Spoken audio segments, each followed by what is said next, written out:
Hello बच्चों, good afternoon. Welcome back. एक बार फिर से आपका हमारे यूट्यूब चैनल पर स्वागत है। तो जैसा कि हम लोग कंटिन्यू कर रहे हैं, तो आज हम उसी के आगे चलेंगे। तो एक क्वेश्चंस रह गया था लास्ट में, तो पहले उसको करते हैं, उसके बाद हम प्रश्नावली आज 3.3 के बारे में पढ़ेंगे। ठीक है ना। तो इससे पहले इसके कुछ प्रॉपर्टीज़ होते हैं, उन प्रॉपर्टी के बारे में जान लेंगे और फिर उसके बाद हम लोग आगे बढ़ते चलेंगे। ठीक है ना। तो प्रश्नावली 3.3 को आज चलते हैं और आज का हमारा पार्ट 5 है। ठीक है ना। पार्ट 5 हम शुरू करेंगे। तो चलिए ज़्यादा समय ना लगाते हुए हम सीधे क्वेश्चंस की ओर चलते हैं। तो क्वेश्चन नंबर 18, चलिए। तो ये हो गया क्वेश्चन। तो क्वेश्चन नंबर 18 को हमें सॉल्व करना है। तो चलिए, इम्पॉर्टेंट क्वेश्चन है और कैसे सॉल्व करना है इसको देख लो, इसके बाद हम लोग क्या करते हैं, आगे बढ़ जाते हैं। ठीक है ना। तो चलिए देखते हैं क्वेश्चंस। तो चलिए क्वेश्चंस को शुरू करते हैं। क्वेश्चन नंबर 18 आपके स्क्रीन पे।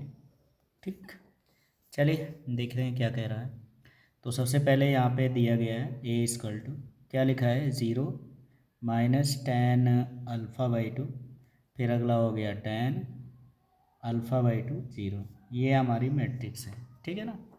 आई, अब आई की हम बात करें तो हमने आपको एंड में दिया, तो आई इक्वल टू क्या कह रहे हैं, आई कोटि दो का एक तत्समक यानी आइडेंटिटी मैट्रिक्स है। तो क्या हो जाएगा इसकी वैल्यूज 1, फिर हो गया 0 0 1। ठीक, ये हो गया।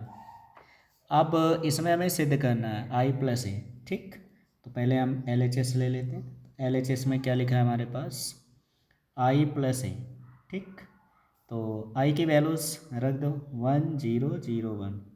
ठीक, प्लस ए की वैल्यूज़ हो गई 0, फिर हो गया टेन अल्फ़ा बाई टू, फिर अगला हो जाएगा minus tan alpha by to, दूसरा हो गया 0।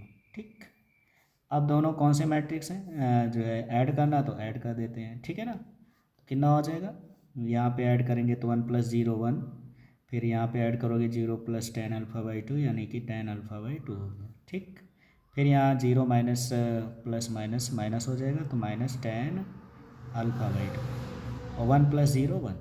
ठीक, ये हो गया। अब इसके बाद हमें करना क्या है, इसको एक्सप्लेन कर दीजिए। तो इसको एक्सप्लेन करेंगे तो क्या हो जाएगा, तो 1 इंटू वन क्रॉस मल्टीप्लाई करेंगे, इसको इधर इसको इधर। ठीक है ना। तो ये हो जाएगा कितना, 1 माइनस, अब ये माइनस इस माइनस को क्या कर देगा, प्लस, और टेन से टेन जब मल्टीप्लाई होगा तो क्या हो जाएगा, tan square alpha by two. ठीक, कितना हो गया, tan square alpha by two. अब यहाँ पे हमें करना क्या है, 1 plus tan square alpha by two किसका फार्मूला होता है, sec square alpha by two. ठीक, ये एल एच एस की वैल्यूज़ हो गई। अब हम निकाल लेते हैं आर एच एस का मान। ठीक है ना। तो आर एच एस क्या लिखा हुआ है, आई माइनस ए इंटू मैट्रिक्स क्या है हमारे पास, तो मैट्रिक्स है cos alpha minus sine alpha, फिर अगला हो गया हमारा साइन अल्फ़ा, और फिर ये हो गया कॉस अल्फ़ा। ये देखिए। ठीक, ये हो गया। चलिए अब इसको सॉल्व करते हैं। तो सबसे पहले क्या करते हैं, आई की वैल्यूज़ रखते हैं। तो ये हो गया आई, अब इसकी मैट्रिक्स क्या होती है, 1 0 0 1। ये हो जाएगा माइनस, अब यहाँ पे इसकी वैल्यूज़ कितनी हो गई, 0, ये हो गया टेन अल्फ़ा बाई टू, फिर हो गया minus tan alpha by to, और ये हो गया 0। ठीक, ये मैट्रिक्स और ये ब्रैकेट हो गया क्लोज। यहाँ आप क्या करिए, इसको क्रॉस मल्टीप्लाई कर दीजिए। एक्सप्लेन करेंगे तो क्या होगा, तो कॉस से कॉस मल्टीप्लाई होके हो गया कॉस स्क्वायर अल्फ़ा, माइनस ये माइनस इस माइनस को कर देगा प्लस, और साइन से साइन मल्टीप्लाई के हो गया, क्या हो गया, साइन स्क्वायर अल्फ़ा। ठीक, अब चूंकि आपको पता है sine square theta plus cos square theta, इसकी वैल्यूज़ क्या होती है 1, तो इसके प्लेस पे क्या पुट कर देंगे 1। ठीक है ना। तो अब यहाँ पे जब इसको ऐड करोगे तो क्या हो जाएगा, तो 1 माइनस होगा, ऐड नहीं होगा, माइनस साइन है, तो 1 माइनस 0 1, फिर 0 में से ये माइनस, तो माइनस क्या हो जाएगा, प्लस, ये हो गया tan alpha by to. 0 minus tan alpha by to, तो यहाँ पे हमारी वैल्यूज़ हो जाएगी minus tan alpha by to, और 1 माइनस 0 क्या हो गया 1। ठीक, ये मैट्रिक्स हो गई और इसकी वैल्यूज़ क्या हो गई 1। ठीक, अब इसको हम एक्सप्लेन करेंगे। तो एक्सप्लेन करने पर क्या हो जाएगा, तो यहाँ पे देखिए इसका क्रॉस मल्टीप्लाई, तो ये इधर और ये इधर मल्टीप्लाई, तो क्या हो गया 1 माइनस, ये माइनस इस माइनस को प्लस कर देगा, 10 इंटू 10 क्या हो गया 10 स्क्वायर अल्फ़ा बाई 2। ठीक, अब 1 प्लस 10 स्क्वायर अल्फ़ा बाई 2 को हम क्या लिख सकते हैं, सेक स्क्वायर अल्फ़ा बाई 2। ठीक, तो यहाँ देखिए ये LHS की वैल्यूज़ है, तो LHS और RHS, ठीक है ना, दोनों के मान सेम आ रहे हैं। इसका मतलब क्या हो गया, यहाँ से हम लिख देते हैं LHS इक्वल टू RHS, और यही हमें क्या करना था, प्रूव करना था। आई होप आपको ये क्वेश्चन समझ में आ गया है। अब चलते हैं अगले क्वेश्चंस की ओर, ठीक है ना। तो अगला क्वेश्चन स्टार्ट करने से पहले अब आपकी अगली प्रश्नावली स्टार्ट हो रही, तो अगली प्रश्नावली स्टार्ट करने से पहले आप कुछ इसके फार्मूले परिभाषाएं हैं उनको जान लीजिए, ठीक है ना। तो चलिए इसको हम किनारे करते हैं और जानते हैं। ठीक, तो जैसा कि आपको लिखा हुआ है आव्यूह का परिवर्त, जिसे इंग्लिश में बोलते हैं ट्रांसपोज मैट्रिक्स, ठीक है ना।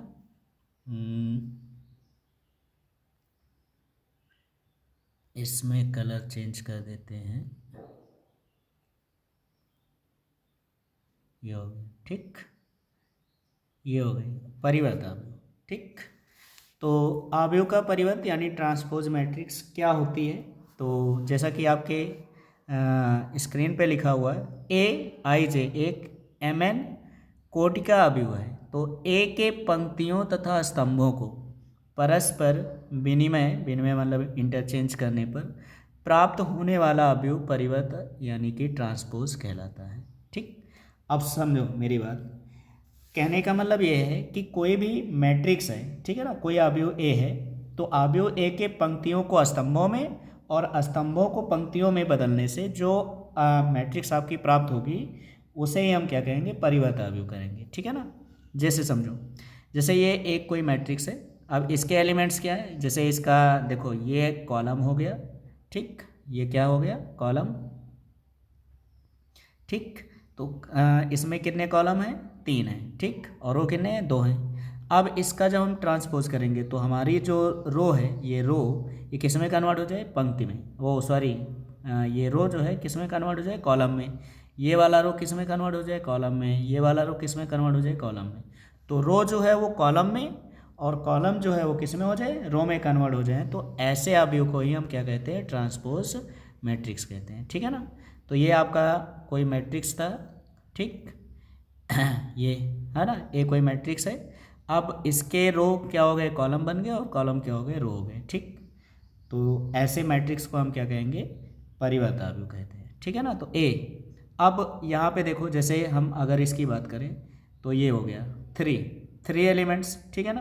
तो ये क्या हो गया, A11 हो जाएगा। ठीक, अगर हम इसकी बात करें तो इसको हम क्या लिखते हैं, A21 लिखते हैं। अगर हम इसकी बात करें तो ये क्या होगा, A31 लिखोगे। ठीक, अब इधर आ जाओ, इसमें हमारा जो कंडीशंस हो गए ये, इसको हम क्या लिखते हैं, A11 पहले तो ये 11, फिर ये क्या हो जाएगा, A12 हो गया। ठीक, अगला हो गया ये, तो ये बन जाएगा A13 हो गया। ठीक, तो यहाँ देखो 11 तो 11 है आपका, 21 तो ये किस में कन्वर्ट हो गया, 12 में, और 31 ये 13। यानी कि कहने का मतलब ये है कि अगर कोई मैट्रिक्स IJ के फॉर्म में लिखा है तो अगला हमारा जो परिवर्त मैट्रिक्स होगा वो क्या हो जाएगा, वो JI के क्रम में बन जाएगा, ठीक है ना। तो ये कंडीशंस होती हैं। तो अगर ऐसी स्थितियाँ आपकी प्राप्त होती तो उसे हम क्या कहते हैं, परिवर्त आव्यूह कहेंगे, ठीक है ना। तो पूरा ये हटा देते हैं इसको। ठीक, ये ठीक, तो ये देखो यहाँ पे लिख रखा हमने A, अगर IJ यानी M इंटू एन के रूप में है तो इसका ट्रांसपोज जो होगा वो क्या, JI यानी N इंटू एम के रूप में हो जाएगा, ठीक है ना। अब यहाँ पे एक चीज़ और ध्यान दीजिएगा, ठीक है ना, यहाँ पे ध्यान देने की बात एक और है, वो क्या है, तो यहाँ ध्यान देते हैं, ये देखिए। ठीक, अगर मान लीजिए कोई परिवर्त आव्यूह जो वर्ग आव्यूह है, ठीक है ना। अब वर्ग आव्यूह, ठीक है ना, जान लो वर्ग आव्यूह, क्योंकि वर्ग आव्यूह में रो और कॉलम की संख्या जो होती है वो क्या होती है, समान होती है। तो कहने का मतलब कि अगर हम इसका ट्रांसपोज निकालेंगे तो इसके क्रम तो सेम ही रहेगा, ठीक, इसमें कोई परिवर्तन नहीं होगा। लेकिन अगर आपकी कोई मैट्रिक्स जो है वो m इंटू एन के रूप में है, तो जब इसका हम ट्रांसपोज निकालेंगे तो वो कंडीशंस हमारा किस में हो जाएगा, n इंटू एम के रूप में हो जाएगा, ठीक है ना। यानी कहने का मतलब ये है कि अगर मान लो कोई मैट्रिक्स जो है a वो क्या है, m इंटू एन के रूप में है, तो इसका ट्रांसपोज मैट्रिक्स जो होगा वो किस में हो जाएगा, n इंटू एम के रूप में हो गया। तो यहाँ से हमारा ये निष्कर्ष निकलता है कि अगर मान लो पंक्ति अवयव का अगर हम परिवर्त निकालेंगे तो वो हमेशा क्या बनेगा, स्तंभ अवयव बन जाएगा, ठीक है ना। और स्तंभ अवयव का अगर हम परिवर्त निकालेंगे तो क्या बन जाएगा, पंक्ति अवयव बन जाएगा। क्लियर। तो ये अब इसके बाद नेक्स्ट कंडीशंस देखते हैं, अगला कंडीशंस हमारा क्या कह रहा है, ठीक है। तो चलो देखते हैं अगला कंडीशंस।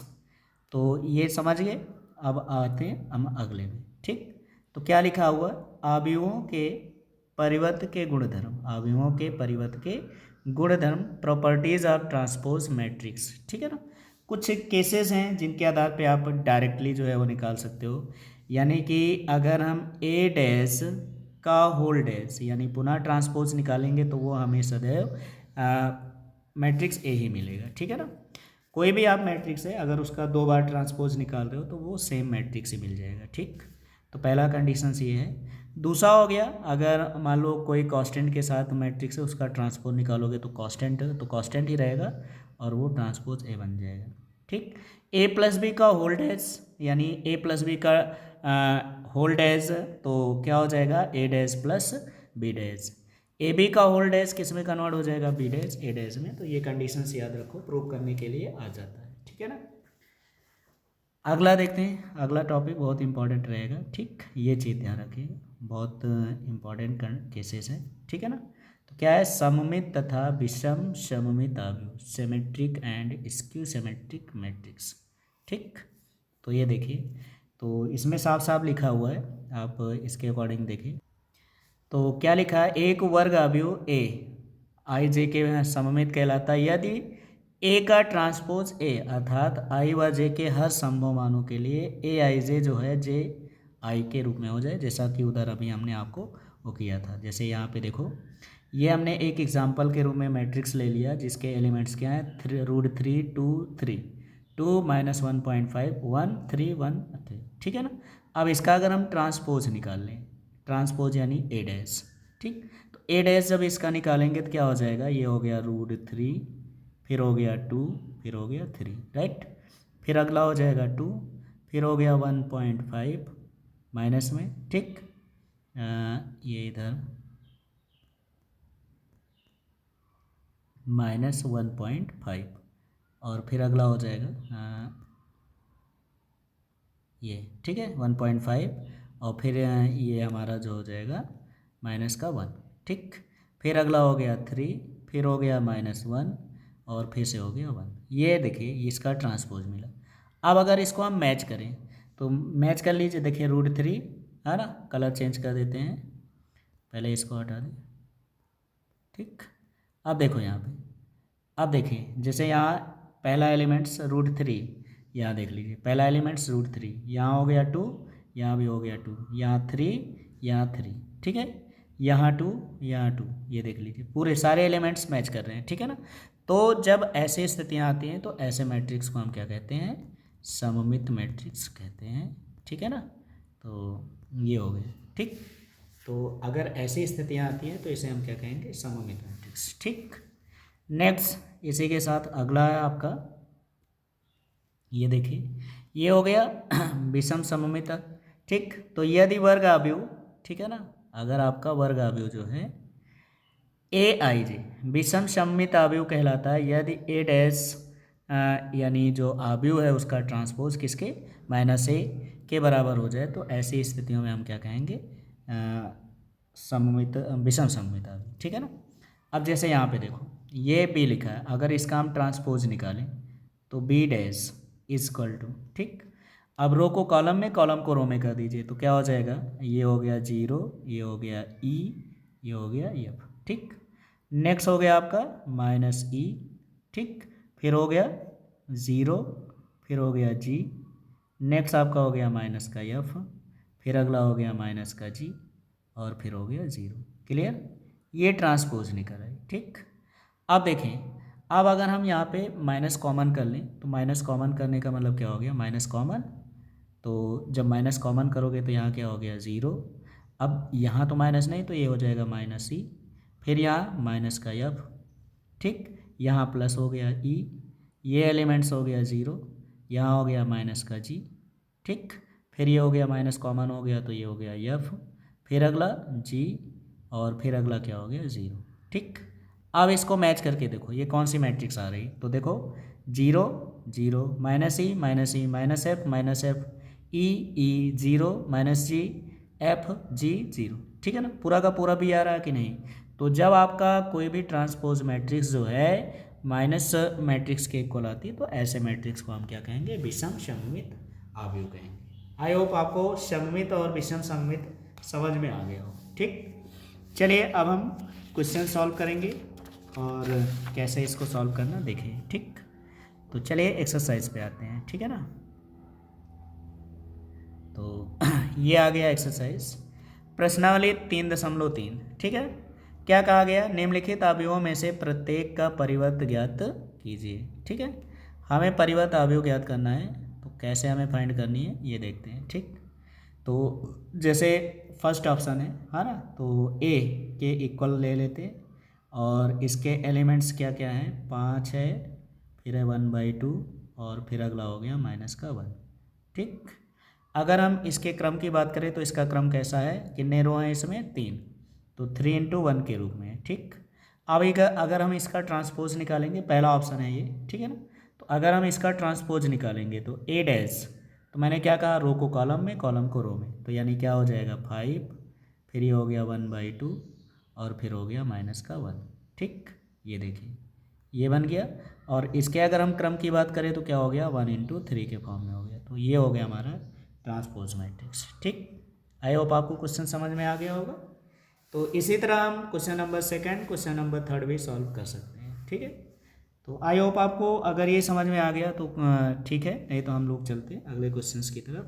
तो एक बार फिर से देख लीजिए, ठीक है ना, कैसे निकालते हैं। अब कि हम 3 वाले को निकाल के दिखा देते हैं। तो चलिए देखिए क्वेश्चन नंबर 3। ठीक, क्वेश्चन नंबर 3 मतलब फर्स्ट का थर्ड ऑप्शन। ठीक, क्या लिखा हुआ है ध्यान दीजिए। तो सबसे पहले आप मान लीजिए, माना कोई मैट्रिक्स है, let matrix A equal to, ठीक, क्या लिखा है भैया, -1, फिर है √3, फिर क्या हो गया 2, नेक्स्ट हो गया आपका 5, फिर हो गया 5 और फिर हो गया 3, फिर 6, फिर हो गया 6 -1। ठीक, ये आपकी मैट्रिक्स है।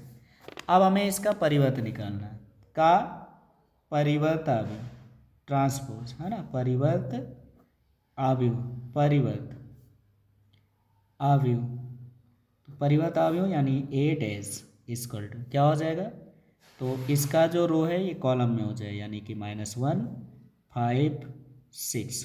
ठीक, फिर क्या हो जाएगा √3, फिर हो गया 5, फिर हो गया 6, फिर कितना हो जाएगा 2, फिर हो गया 3, फिर से हो गया माइनस का 1।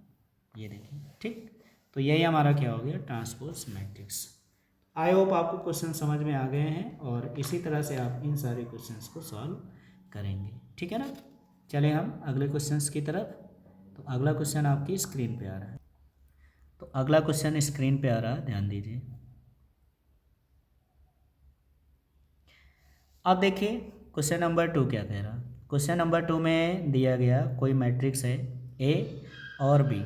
ठीक, हमें सत्यापित कीजिए यानी सिद्ध करना है a + b का होल डैश बराबर a डैश + b डैश। देखो सेम पर कंडीशंस आ गया कि नहीं, ठीक है ना। a - b का होल डैश इक्वल टू क्या हो गया, a डैश - b डैश। ठीक है, तो ये हमें प्रूव करना है। तो चलिए देखते हैं, एक ऑप्शन हम बता देते हैं, एक आपके लिए छोड़ देंगे, ठीक है ना। तो चलिए फर्स्ट ऑप्शन बता देते हैं। ठीक, तो चलिए सोल्यूशन करते हैं क्वेश्चन नंबर 2 का, ठीक है ना। तो सबसे पहले मैट्रिक्स है ए इक्वल टू कितना हो गया, -1 5 2, फिर अगला हो गया 2 7, नेक्स्ट हो गया 1, फिर अगला हो गया आपका 3 9, फिर हो गया 1। ये एक मैट्रिक्स हो गई। और दूसरी मैट्रिक्स यानी कि बी की वैल्यूज़, तो बी की वैल्यूज़ क्या दिया है, ये हो गया -4, फिर है 1, फिर हो गया 1, फिर हो गया हमारे पास 1 2 3, अगला हो गया -5 0 1, ये ठीक। तो ये हो गए। तो सबसे पहले आपको करना क्या है, इनके ट्रांसपोज निकाल लेना। तो ए का ट्रांसपोज यानी कि ए डैश क्या हो जाएगा, ये हो गया -1 2 3, ठीक। फिर अगला हो गया 5 7 9, फिर हो गया 2 1 1, ये ट्रांसपोज हो गया, ठीक है ना। बी का ट्रांसपोज क्या हो जाएगा, -4 1 -5 1 2 0 1 3 1, ये देखें। तो ये हो गए इसके परिवर्त, ठीक। अब हमें सबसे पहले क्या करना है, LHS ले लेते हैं, ठीक। फर्स्ट ऑप्शन LHS क्या लिखा हुआ है, A+B का ट्रांसपोज, ठीक है। तो सबसे पहले हमें क्या करना है, सबसे पहले हम A+B फाइंड करेंगे, ठीक है ना। सबसे पहला काम हमें क्या करना है, A+B फाइंड करना है, ठीक। ये देखिए, ठीक। तो पहले हम ट्रांसपोज ना निकाल के पहले A+B निकाल लेते हैं। तो A की वैल्यूज़ हो गई -1, फिर हो गया 5, फिर हो गया 2, ठीक। फिर अगला हो जाएगा 2 7 1, फिर हो गया 3 9 1, फिर यहाँ से प्लस अगली मैट्रिक्स, तो ये हो गया -4 1 1, फिर हो गया 1 2 3, फिर अगला हो गया -5 0 1, ठीक। अब इसको ऐड कर दो, तो ऐड करने पर क्या हो जाएगा, तो -1 -4 -5 हो गया, 5 1 6 हो गया, और 2 में 1 जुड़ गया 3 हो गया, ठीक। ये फिर 2 में 1 जुड़ के हो गया 3 7 2 9, और 3 में 1 जुड़ जाएगा कितना हो गया 4 5, ये माइनस में है प्लस में, तो प्लस माइनस माइनस हो जाएगा, माइनस का 2 9 + 0 9, और 1 + 1 2 हो गया, ठीक। तो ये किसकी वैल्यूज़ फाइंड हुई, A+B की वैल्यूज़, ठीक। अब इसका ट्रांसपोज निकाल लेते हैं। तो इसका ट्रांसपोज निकालेंगे तो क्या होगा, A+B का ट्रांसपोज, तो क्या हो गया भैया, -5 3 -2, ये हो गया। नेक्स्ट आपका हो गया कितना 6 9 9, फिर अगला हो गया 3 4 2, ये तो निकल आया हमारा A+B का होल डैश, यानी कि A+B का ट्रांसपोज, ठीक है ना। ये आपकी हो गई LHS की वैल्यूज़। अब हम निकालते हैं RHS। तो RHS में क्या निकालना है हमें, यहाँ पे ध्यान देते हैं। तो RHS में हमें निकालना है RHS, यानी कि हमें निकालना B dash plus A dash plus B dash, ठीक। तो चलिए इनकी वैल्यूज़ पुट कर देते हैं। तो A डैश की वैल्यूज़ ये फाइंड किए हो, ये देखिए, ठीक। तो A डैश की वैल्यूज़ ये यहाँ पे पुट कर देते हैं, ठीक। ये देखिए यहाँ पे A डैश की वैल्यूज़ हो गई -1, फिर हो गया 2 3, फिर हो गया 5 7 9, फिर हो गया 2 1 1, ये A डैश की वैल्यूज़ हो जाएगी, प्लस B डैश। तो B डैश की वैल्यूज़ कितनी हो गई, -4 1 -5, फिर हो गया 1 2 0, फिर हो गया 1 3 1, ये देखिए, ठीक। चलो अब इसको ऐड कर लेते हैं, और ऐड करने पर देखते हैं कि हमारा रिजल्ट क्या फाइंड होता है। तो चलिए जुड़, -4 -1 -5, 2 + 1 3 3 - 5 -2, 5 + 1 6 7 + 2 9 9 + 0 9 2 + 1 3 3 + 1 4 1 + 1 2, ये ऐड करने पे हमारी वैल्यूज ये आ गई, ठीक। अब यहाँ पे अगर हम मैच करें तो देखो -5 -5 3 3 -2 -2 6 9 9 6 9 9 3 4 2 3 4 2, ठीक है ना, मैच कर रहा। तो यहाँ से हमारा प्रूफ होता है कि A+B का whole dash is equal to A dash plus B dash, यही हमें क्या करना था, प्रूव करना था, ठीक। तो इस तरह से हम क्वेश्चंस को प्रूव कर लेंगे। तो आई होप आपको ये क्वेश्चंस भी समझ में आ गया हो, ठीक। अब देखते हैं अगला क्वेश्चन क्या है। तो अगले क्वेश्चन को इसका ऑप्शन नंबर बी आप सेकंड सॉल्व करेंगे, ठीक है ना। तो क्वेश्चन नंबर अगला 28 ए डैश गिवन है इस बार, ठीक है ना। तो पहले इसका ट्रांसपोज निकालेंगे, है ना। ए डैश और बी की वैल्यूज दिया है तो हमें फिर वही प्रूव करना है। ए प्लस बी का whole dash equal to A dash plus B dash, और इधर भी हो गया ए माइनस बी का होल डैश। तो इस बार ध्यान देना, इस बार आपको ए डैश की वैल्यूज दिया, तो सबसे पहले आप इसका ट्रांसपोज निकालो।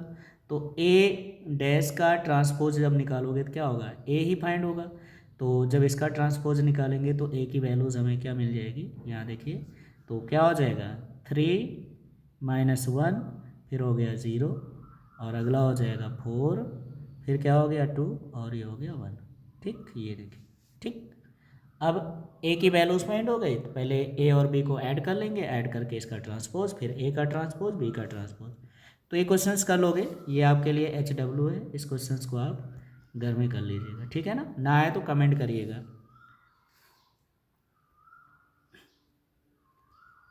29 फिर से वही चीज़ दिया है, ए डैश फिर दिया गया बी। अब इस बार हमें a + 2b का होल डैश फाइंड करना है, ठीक।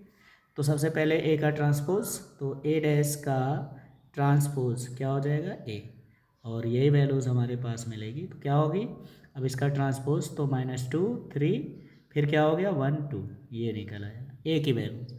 अब पहले b को 2 से मल्टीप्लाई करके a + b, फिर उसका ट्रांसपोज निकालो। ये भी क्वेश्चन आप कर लेंगे। क्वेश्चन नंबर 5, यदि मतलब ए तथा बी अवयवों के लिए सत्यापित कीजिए कि ए बी का whole dash equal to B dash A dash, ठीक है ना। ए गिवन है, बी गिवन है, ठीक है ना। तो पहले इनका ट्रांसपोज फाइंड करो, फिर मल्टीप्लाई कर लो, फिर ट्रांसपोज का मल्टीप्लाई करो। अगर दोनों कंडीशंस हमारी इक्वल आ रही हैं तब तो हम मतलब कंडीशंस जो है प्रूफ होता है, नहीं आ रही तो प्रूफ नहीं होता। तो चलिए इस क्वेश्चन को हम बता देते हैं कैसे हमें करना है सॉल्यूशन, ठीक। इसके बाद फिर आप अगली क्वेश्चंस को यानी ऑप्शन नंबर 2 आप सॉल्व कर लो, ठीक। तो चलिए आते हैं इस क्वेश्चंस को कैसे सॉल्व करना है देखते हैं, ठीक। ये तो क्वेश्चन नंबर 5, ठीक। सबसे पहले मैट्रिक्स है, ए की वैल्यूज़ क्या लिखा हुआ है 1 - 4 3। तो सबसे पहले का परिवर्त निकाल लीजिए, परिवर्त। तो इसका परिवर्त निकालेंगे यानी ए डैश जिसकी वैल्यूज़ क्या होगी 1 - 4 3, ये हो गया परिवर्त। अब इसके बाद अगला बी, तो बी की वैल्यूज़ दी गई है कितना -1, फिर हो गया 2 1। अब इसका परिवर्त निकालो, का परिवर्त, तो परिवर्त अवयव क्या हो जाएगा बी डैश, तो ये क्या बन जाएगा -1 2 1, ठीक। ये निकल आ गया। अब सबसे पहले हमें क्या करना है, ए बी निकाल लेना। तो चलिए अब हम इसको सॉल्व करते हैं, ठीक है ना।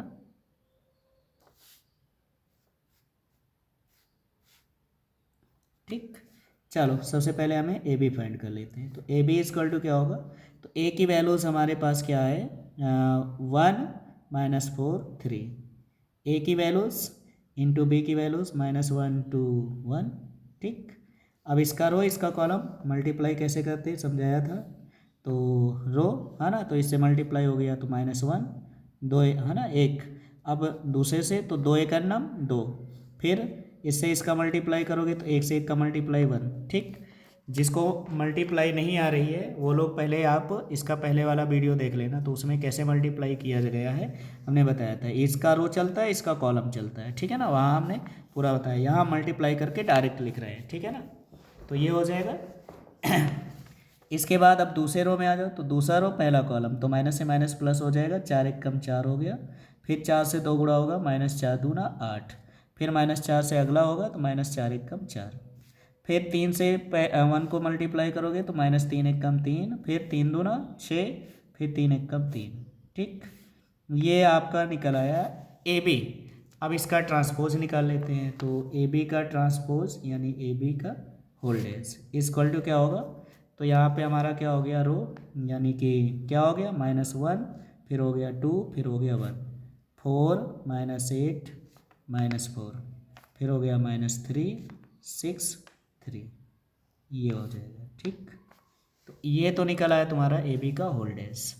अब इसके बाद नेक्स्ट कंडीशन हमें निकालना है बी डैश ए डैश। ठीक, इनका मल्टीप्लाई करते हैं। तो बी डैश की वैल्यूज़ ये फाइंड किया गया -1 2 1। ठीक, फिर इनटू ए डैश की वैल्यूज़ ये हो गया 1 -4, ये हो गया 3। चलो मल्टीप्लाई करते हैं तो कितना हो जाएगा रो कॉलम, यानी क्या हो गया -1 माइनस माइनस प्लस 4 एकम 4 -3 एकम 3, फिर 2 एकम 2, फिर -4 दूना 8, फिर द्वितीयाई 6, फिर अगला हो गया 1, फिर -4, फिर हो गया -3। अब ये हमारा निकल के आया बी डैश ए डैश। तो यहाँ पे देखिए अगर हम मैच कर रहे हैं, यहाँ पे देखो -1 2 2 1 4 -8 -4 4 -8 -4 -3 6 3 -3 6 3। ठीक है ना, यानी यहाँ से हमारा प्रूफ होता है कि ए बी का होल डैश इक्वल टू क्या हो जाएगा बी डैश ए डैश। और ये मैट्रिक्स की प्रॉपर्टी भी होती है, ये हमने आपको पहले ही बताया था। तो इस तरह से हम ऐसे क्वेश्चंस को सॉल्व कर लेते हैं। तो आई होप आपको ये क्वेश्चंस भी समझ में आ गया है। तो इस तरह से आपके सारे क्वेश्चन हैं, तो इन क्वेश्चंस को आप सॉल्व करिए। ठीक, अब इसका जो है परिवर्तन निकालना है, तो सेकंड नंबर का इसको सॉल्व कर लेना है। ठीक, तो इसी तरह आपके और भी क्वेश्चंस हैं, ठीक, जिनको हम लोग अगले दिन पढ़ेंगे। आपको हम दिखा देते हैं, इनको सॉल्व कर लीजिएगा। ए दिया है, सत्यापित करना है ए डैश ए इक्वल टू आई, यानी कि इसका ट्रांसपोज निकालो। ट्रांसपोज निकालने के बाद अगर हम यहाँ पे देखते हैं कि हमारी जब ए डैश और ए दोनों को मल्टीप्लाई करोगे तो आई की वैल्यूज, आई मतलब क्या हो गया, कितना आना चाहिए 1 0 0 1। अगर ऐसा आ रहा तो प्रूफ हो गया। ठीक है ना, सेम ये कंडीशंस हमें सेकेंड वाले में भी करना है। ठीक है ना, तो आई होप ये क्वेश्चन हो जाएगा, तो इसको कर लीजिएगा सॉल्व। ठीक, तो ये हो गया 31। 32 पे देखिए क्या कह रहा है, सिद्ध कीजिए आव्यूह एक सममित आव्यूह है। तो सममित आव्यूह, इसका ट्रांसपोज निकाल लीजिए। अगर आव्यूह ए का ट्रांसपोज आव्यूह ए के बराबर आ रहा तो वो सममित आव्यूह है। ठीक, तो इसका ट्रांसपोज निकालने के बाद चेक कर लो, अगर ए के बराबर आ रहा तो सममित आव्यूह है। सममित सिद्ध कीजिए ए एक विषम सममित आव्यूह है। तो विषम सममित आव्यूह में क्या होता है, तो विषम, ये फर्स्ट कंडीशंस के लिए हो गया। सेकंड के लिए क्या होगा, अगर हम ट्रांसपोज निकाल रहे हैं, ठीक है ना, ए का ट्रांसपोज, तो किसके बराबर होगा -a के। तो अगर -a के इक्वल आ रहा तो भी हमारा क्या है विषम सममित आव्यूह होगा। तो इसको भी मैंने अच्छे से समझा रखा है आपको थ्योरी में ही, तो वहाँ पे देख लीजिए। ठीक, नेक्स्ट है आव्यूह ए के लिए सत्यापित कीजिए ए प्लस ए डैश एक सममित आव्यूह है। ठीक, ए माइनस ए डैश एक विषम सममित आव्यूह है। तो आराम से फाइंड कर सकते हो, प्रयास करिएगा, नहीं आएगा तो हम बता देंगे। ठीक है ना, तो नेक्स्ट हो गया आपका 9 नंबर। यहाँ पे ए दिया है, फिर इसका ट्रांसपोज निकाल लो ए डैश, और फाइंड करने के बाद 1/2 पहले दोनों को ऐड करके 2 से डिवाइड कर दो, या माइनस करके 2 से डिवाइड कर दो, तो जो भी वैल्यूज़ फाइंड होगी वही हमारा आंसर हो जाएगा। ठीक, तो करके देखिए, नहीं आएगा तो बताया जाएगा। ठीक, नेक्स्ट हो गया क्वेश्चन नंबर 10। क्या कह रहा है, निम्नलिखित आव्यूह को एक सममित आव्यूह और विषम सममित आव्यूह के योगफल के रूप में ज्ञात कीजिए। ठीक, तो सममित और विषम सममित निकाल के फिर आपको इनका योगफल निकाल लेना। तो सममित और विषम सममित, तो प्रयास करिएगा, नहीं आएगा तो हम बताएंगे। तो आज के लिए बस इतना है, मिलते हैं नेक्स्ट वीडियो में। तो टेक केयर, पढ़ते रहिए और अच्छे से समझते रहिए। कहीं पर कोई भी डाउट हो तो आप कमेंट करके ज़रूर बताएं।